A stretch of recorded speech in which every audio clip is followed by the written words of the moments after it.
Je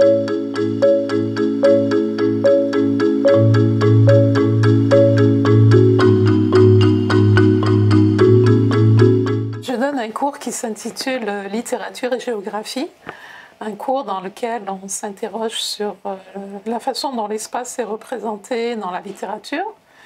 Et puis c'est l'occasion aussi de faire une introduction à la géopoétique, au récit de voyage. On travaille aussi sur l'espace romanesque. Et il y a toujours une excursion dans ce cours-là, parce qu'il faut pratiquer un peu l'espace pour comprendre comment il est représenté en littérature. Donc, selon les cas, j'emmène les étudiants pendant 3 heures marcher le long d'un ruisseau, d'une rivière, la rivière des Prairies par exemple. Puis après, on fait un blog, il y a toutes sortes d'éléments de réflexion, d'éléments de création aussi parfois. Je collabore avec plusieurs collègues du département, en particulier Jonathan Raupe, et puis Catherine Cyr qui est collaboratrice. Catherine travaille plus en éco-poétique, donc ça rejoint évidemment l'éco-critique, la géopoétique, des approches qu'on intègre dans ce groupe-là. Jonathan Raupe, c'est la biosémiotique.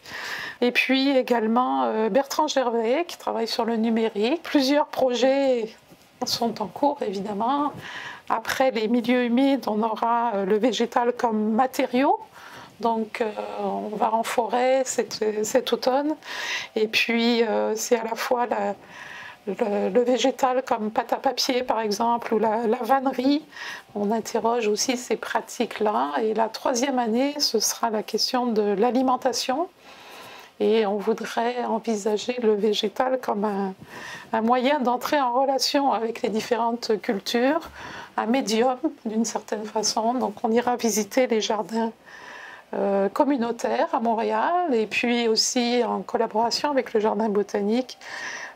Qu'est-ce qui se fait, comment on repense en fait notre manière aussi de consommer, notre manière de planter, de faire pousser des légumes dans les jardins. J'aimerais bien, peut-être l'année prochaine, donner un cours littérature et botanique au 1er cycle. Là, ce serait l'occasion d'intégrer ces recherches tout à fait nouvelles dans le domaine littéraire.